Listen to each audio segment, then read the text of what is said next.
Selamat pagi semuanya, terutama Bapak pengampu mata kuliah Digital Tourism. Jadi di sini kelompok kami akan mempresentasikan hasil diskusi kami mengenai wisata pendakian Gunung Batu Karu. Nah, sebelum itu perkenalkan.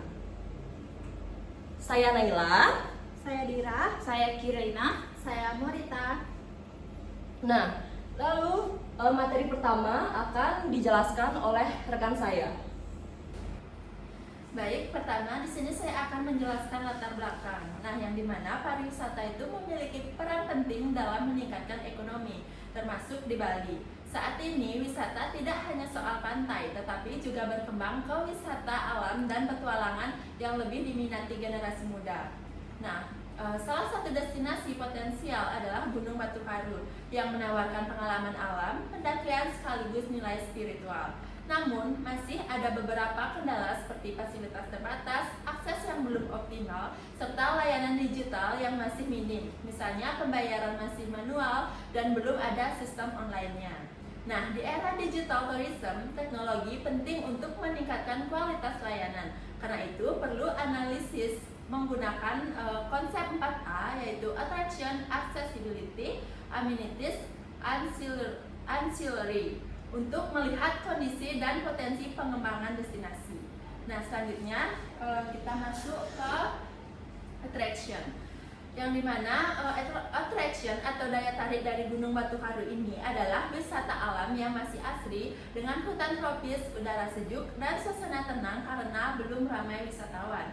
Selain itu, terdapat nilai spiritual karena jalur dimulai dari kawasan pura, sehingga memberi pengalaman tidak hanya petualangan tetapi juga budaya dan religius khas Bali. Selanjutnya akan dilanjutkan oleh teman saya. Oke, selanjutnya itu accessibilities, yang dimana aksesibilitas menuju lokasi pendakian tergolong cukup baik berdasarkan hasil survei yang dilakukan. Jalan menuju lokasi sudah beraspal dan dapat dilalui oleh kendaraan beroda 2 atau maupun mobil. Hal ini memudahkan wisatawan untuk mencapai titik awal pendakian. Namun, terdapat beberapa kendala yang masih ditemukan, yaitu kondisi jalan yang tidak terlalu lebar,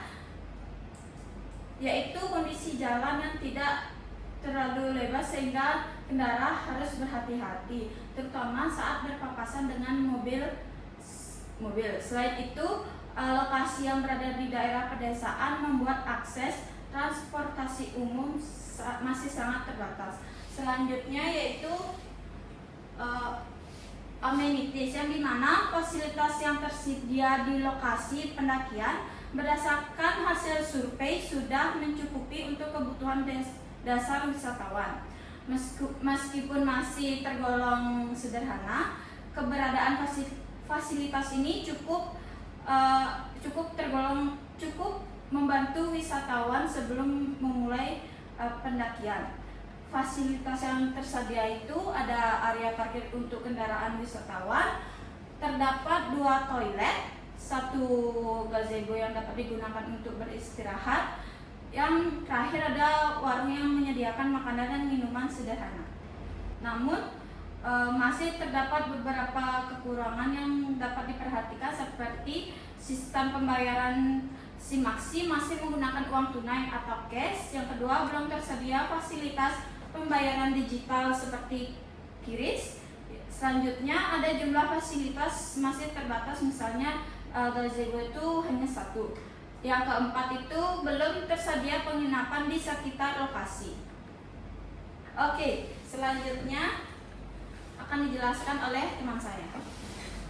Baik, selanjutnya saya akan membahas tentang aspek auxiliary atau pendukung dalam destinasi pendakian Gunung Batu Karu via Purbalenyi. Nah, berdasarkan hasil pengamatan kita, pengelolaan destinasi ini masih tergolong sederhana dan dikelola oleh masyarakat lokal.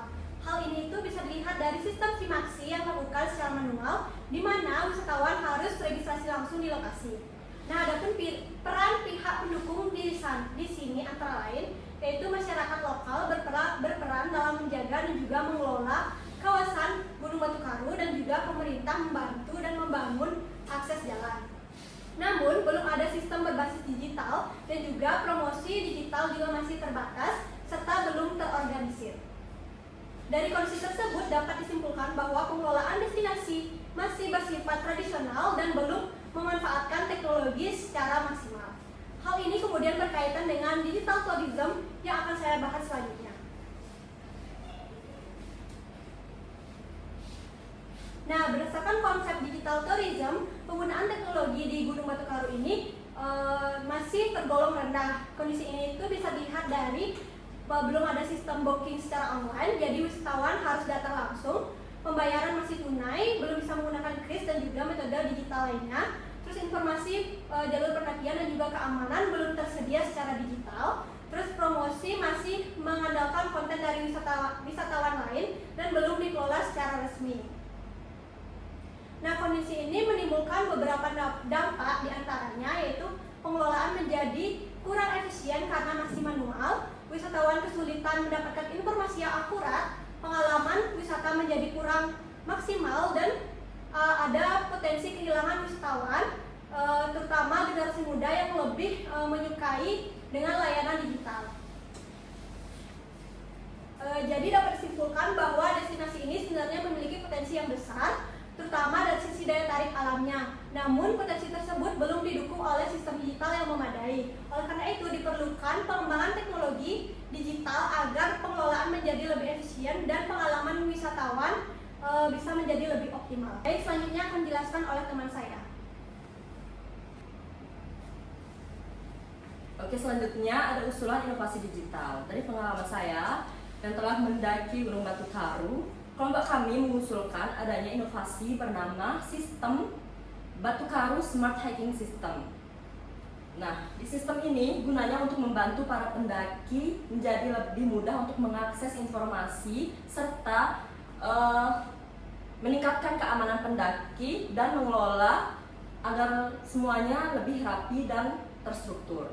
Nah, di sistem ini ada beberapa fitur. Yang pertama yaitu fitur e-ticketing dan kris payment yang berguna untuk pemesanan dan pembayaran secara online, sehingga para pendaki tidak perlu membeli tiket langsung turun ke lapangan.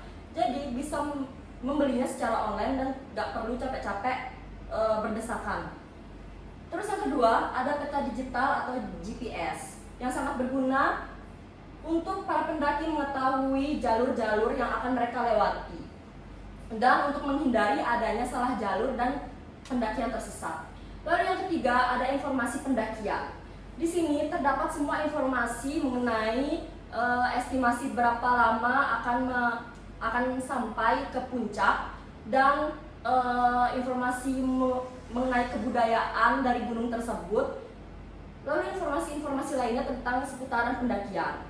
Lalu yang keempat ada pembatasan kuota pendaki. Di sini kuota itu bakal diatur biar nggak terjadi full pengunjung di hari-hari tertentu atau kayak weekend atau di hari libur. Karena kalau misalkan terjadi full pengunjung itu bisa terjadi hal-hal yang nggak diinginkan, kayak kecelakaan atau terjatuh di jalur yang sempit di pegunungan.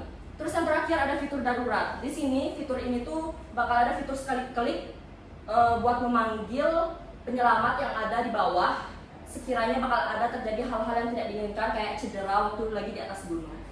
Nah, dari fitur-fitur ini semuanya punya manfaat yang kayak meningkatkan kenyamanan wisatawan, terus meningkatkan keamanan pendaki serta memudahkan pengelolaan destinasi. Lalu yang keempat juga mendukung pariwisata berkelanjutan serta menarik lebih banyak wisatawan terutama generasi muda, yang orang-orang muda itu lebih suka sama sesuatu yang berbasis digital.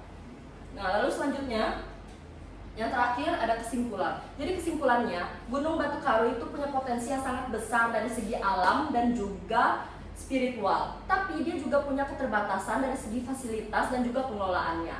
Maka dari itu perlu banget adanya sistem seperti Batukaru Smart Hiking System untuk meningkatkan kualitas destinasinya. Baik, sekian presentasi dari kelompok kami. Apabila ada salah kata, kurang lebihnya mohon maaf. Kelompok kami izin pamit undur diri. Terima kasih. Terima kasih.